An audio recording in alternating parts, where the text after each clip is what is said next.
Speed का कहर किसे कहते हैं वो आप नेशनल हाईवे 4 लेन बनने के बाद महसूस कर सकते हैं, लेकिन स्पीड के कहर में लोगों की ज़िंदगी आके अटक गई है या नक्षत्र क्या कहता है वो आप समझ लीजिए। अभी लगभग एवरेज आधा घंटा पहले खातोपुर में एक आदमी को ऐसे कुचला गया है कि ज़मीन दोज कर दिया गया है ट्रक के। और वहीं जस्ट आज जब आते हैं पोखरिया के पास तो यहाँ भी मिलता है एक स्कॉर्पियो किसी के घर में घुस गया है। मतलब ये है कि आपकी स्पीड जो है वो ठीक नहीं है, आपका ट्रैफिक कंट्रोल ठीक नहीं है। आप जिस प्रकार से चलते हैं आप दिमाग में ये रखते ही नहीं है कि आप शहर के बीच से जा रहे हैं, गांव के बगल से जा रहे हैं, आपके चूक हो सकती है। स्पीड लिमिट जो लिखा हुआ है उसको आप एक्सीड करते हैं। अब पूछते हैं क्या भैया क्या हो गया यहाँ पे? आंगनबाड़ी केंद्र है, 20 बच्चे उसमें पढ़ रहे थे तो किसी को कुछ तकलीफ हुआ? एक बच्चा हल्का चोट लगा बाकी सभी बच्चा। अच्छा, ये आप लोग यहाँ गांव के बगल में रहते हैं, ये जो इतनी स्पीड से जो निकलता है ये हाई स्पीड गाड़ियाँ, इससे तकलीफ नहीं होता क्या? ये लिए तो बहुत बार बोला गया, प्रशासन को भी बोला गया। घनी आबादी क्षेत्र करके बोर्ड लगता है, जैसे यहाँ लगा हुआ जेब्रा क्रॉसिंग बना हुआ है। 3 महीना पहले मेरा ही घर है ये, इस पे भी गया 3 मर्डर हुआ यहाँ पे।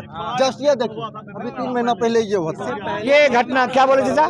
यहाँ बार बार गाड़ी घुस जाता नीचे उतर कर नीचे घुस। हमने जेब्रा क्रॉसिंग के लिए बात किए थे, ठीक है। इससे पहले मतलब 3-4 महीना पहले घटना हुआ था इस जगह पर। इससे पहले भी मतलब क्या आप बोले कि जेब्रा क्रॉसिंग बना हुआ है, लेकिन उनको मानेगा कौन? जेब्रा क्रॉसिंग और मतलब स्पीड लिमिट होना चाहिए। इस लिमिट का बोर्ड भी कोई भी जगह नहीं है, इसे हाईवे में लिमिट होना चाहिए। और जेब्रा कैसे अगर गांव से निकलते हैं उस जगह पर जेब्रा क्रॉसिंग होना चाहिए। इनमें से कुछ लोग जो है वो ड्राइवर भी हो सकते हैं, गाड़ी वाले भी हो सकते हैं। यहाँ थोड़े दूर पर एक बन रहा है वसूली केंद्र, जिसे टोल प्लाजा कहेंगे आप, और जिसकी शुरुआत जहाँ पर युद्ध गति से काम हो रहा है। आपको पता है कि वहाँ वसूली शुरू होगा? अभी तो चालू नहीं हुआ है। तो यहाँ पर टेलीफोन के लिए सुविधा होना चाहिए, वो सब हुआ क्या है? बिल्कुल कुछ नहीं हुआ है। मतलब कि ट्रैफिक रूल जो भी होता है वो बिल्कुल कुछ नहीं है, 0 है।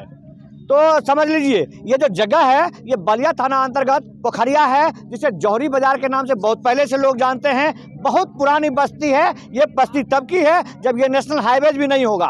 लेकिन जो अब स्थिति बनी हुई है ये नेशनल हाईवे इन लोगों के लिए काल बना हुआ है। आए दिन गाड़ी रोड छोड़कर घर में घुस जाता है। अब शायद प्रशासन के साइडर, इसको बोलिए साइडर, मतलब कि इसके किनारे जो साइडर है, जो साइडर होता है, और इंडिकेटर वाला जो रहता है, मतलब सिंगल जो होता है वो सब मतलब स्टिकर चिपकाना चाहिए। और साइडर मतलब कि ये सब कुछ नहीं करता है तो आप लोग गाँव के लोग आपत्ति कर सकते हैं कि भाई वसूली हम क्यों देंगे जब आप काम नहीं देंगे करके? बिल्कुल कर सकते हैं। बिल्कुल कर सकते हैं। जो NHI जो रोड बना के दे रहा है उसके मुताबिक। अच्छा, यहाँ पर एक लाइन पड़ा हुआ था NH में, बहुत खामी थी वो, जिसकी वजह से एक्सीडेंट, वो देखा था आपने? नहीं, उस टाइम तो हमने देखे थे।